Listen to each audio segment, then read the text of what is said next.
মনের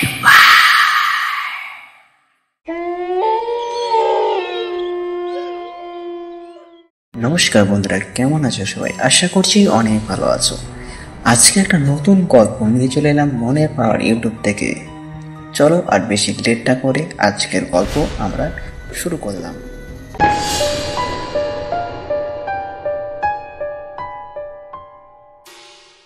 একদিন দুপুরবেলায় এক গ্রামের পথ ধরে হেঁটে যাচ্ছিল এক পথিক। হঠাৎ সে দেখল রাস্তার পাশে একটা পুরনো ভাঙা বাড়ি। বাড়িটা দেখতে খুব ভয়ানক, চারিদিকে আগাছা আর জঙ্গলে ভর্তি হয়ে আছে। কৌতূহলবশত পথিক সে বাড়ির ভিতর ঢুকে পড়ল। ভেতরে ঢোকার পর সে দেখল বাড়িটা পুরো ধুলোয় ভরে আছে। হঠাৎ একটা ঘরের দরজার দিকে তার চোখ গেল। দরজাটা একটু খোলা ছিল।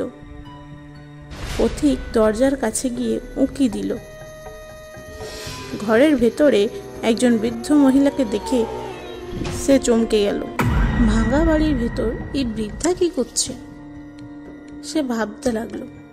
তারপর সে দেখতে পেল মহিলাটা একা বসে কাঁদছিল। তার চুলগুলো এলোমেলো, চোখ দুটো লাল। পথিক সাহস করে তার কাছে গেল এবং তাকে জিজ্ঞাসা করলো, মা, আপনি এখানে বসে কাঁদছেন কেন? মহিলাটা তার দিকে তাকিয়ে করুণ স্বরে বলল, আমি আমার মেয়েকে হারিয়েছি, সে এই বাড়ির ভেতরেই কোথাও আছে। পথিক বলল, আপনি চিন্তা করবেন না, আমি আপনাকে সাহায্য করব আপনার মেয়েকে খুঁজে দিতে। মহিলার মুখে একটা রহস্যময় হাসি ফুটে উঠল। সে বলল, আমার মেয়েকে খুঁজে বের করা অত সহজ নয়। সে এই বাড়ির প্রতিটি ঘরে লুকিয়ে আছে। তোমাকে তাকে খুঁজে বের করতে হবে। পথিক অবাক হলো। সে ভাবলো এই বৃদ্ধা পাগল হয়ে গেছে মনে হয় মেয়ের শোকে। তাই সে আর কিছু বলল না। মহিলাটি তাকে একটা মোমবাতি আর একটা দেশলাই দিল। বলল, প্রতিটি ঘরে যাও, মোমবাতিটা জ্বালাও আর আমার মেয়ের নাম ধরে ডাকো। যদি সে তোমাকে শুনতে পায় তাহলে সে বেরিয়ে আসবে। পথিক মোমবাতি জ্বালিয়ে প্রথম ঘরে ঢুকল। ঘরটা অন্ধকার আর ঠান্ডা। সে মেয়েকে ডাকলো, রিমা, তুমি কোথায়? কিন্তু কোনো উত্তর পেল না। দ্বিতীয় ঘরেও সে একই কাজ করলো, কিন্তু কোনো উত্তর পেল না। এভাবে সে একের পর এক ঘরে যেতে লাগলো। যখন সে শেষ ঘরে পৌঁছালো তখন তার বুক ধড়ফড় করছিল। সে মোমবাতি জ্বালালো এবং আবার ডাকলো, রিমা, তুমি কোথায়?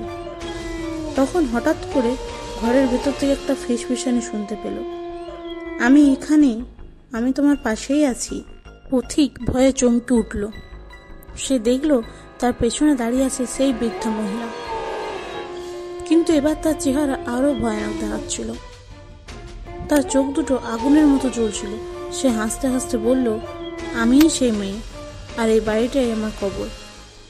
এই কথা শোনার পর পথিক জ্ঞান হারালো। যখন তার জ্ঞান ফিরল তখন সে নিজেকে বাড়ির বাইরে আবিষ্কার করল। সে কোনো মতে ভয়ানক বাড়িটি থেকে পালিয়ে গেল এবং আর কোনোদিন সেদিকে ফিরেও তাকায়নি।